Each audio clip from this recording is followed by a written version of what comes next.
ಎಲ್ಲರಿಗೂ ನಮಸ್ಕಾರ. ನನ್ನ ಅಕ್ಷು ಕನ್ನಡ ಕಿಚನ್ಗೆ ನಿಮಗೆಲ್ಲರಿಗೂ ಸ್ವಾಗತ.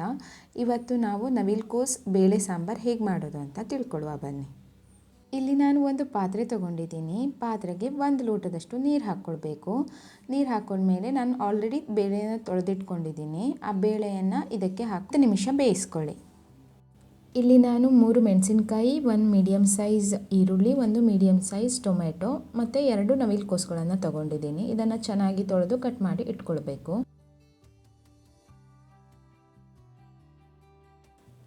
ಇವಾಗ ನಾನು ಕಟ್ ಮಾಡ್ಕೊಂಡಿರೋ ತರಕಾರಿಗಳನ್ನು ಬೇಯಿಸ್ಕೊಂಡಿರೋ ಬೇಳೆಗೆ ಹಾಕ್ಕೊಳ್ತಾ ಇದ್ದೀನಿ.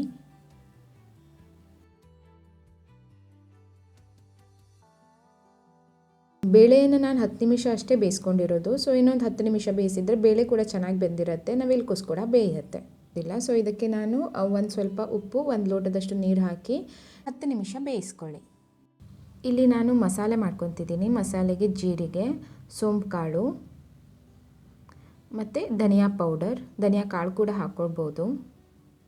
ಆಮೇಲೆ 8 ಬ್ಯಾಡಗಿ ಮೆಣಸಿನಕಾಯಿ, 8 ಬೆಳ್ಳುಳ್ಳಿ, ಒಂದು ಸ್ವಲ್ಪ ಅರಿಶಿಣ.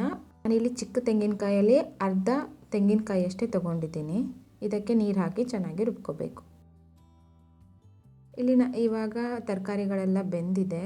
ಇವಾಗ ನಾನು ಮಾಡ್ಕೊಂಡಿರೋ ಮಸಾಲೆಗಳನ್ನು ಹಾಕ್ಕೊಳ್ಳೋ ಸಮಯ. ಸೊ ನಾನು ಇದನ್ನು ಚೆನ್ನಾಗಿ ನೋಡ್ತಾ ಇದ್ದೀನಿ ಬೆಂದಿದೆಯೋ ಇಲ್ವೋ ಅಂತ. ಇವಾಗ ಇದಕ್ಕೆ ನಾನು ಮಸಾಲೆನೂ ಕೂಡ ಹಾಕ್ಕೊಳ್ತಾ ಇದ್ದೀನಿ. ಇದು ನಮ್ಮ ಹಳ್ಳಿ ಸ್ಟೈಲಲ್ಲಿ ಮಾಡೋ ತರಕಾರಿ ಸಾಂಬಾರು. ನಾವು ಸೋಮವಾರ ಶನಿವಾರ ಬಂತು ಅಂದರೆ ಸಿಂಪಲ್ಲಾಗಿ ಇದೇ ಥರ ಮಾಡ್ಕೊಳ್ಳೋದು.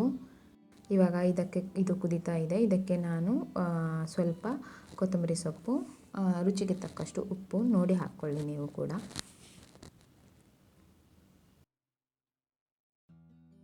ಇಲ್ಲಿ ನಾನು ಒಗ್ಗರಣೆಗೆ 2 ಸ್ಪೂನಷ್ಟು ಎಣ್ಣೆ, ಸಾಸಿವೆ, ಬೆಳ್ಳುಳ್ಳಿ ಮತ್ತು ಬ್ಯಾಡಗಿ ಮೆಣಸಿನಕಾಯಿ 2, ಆಮೇಲೆ ಸ್ವಲ್ಪ ಕರಿಬೇವು ಸೊಪ್ಪು ಕೂಡ ಹಾಕ್ಕೊಂಡು.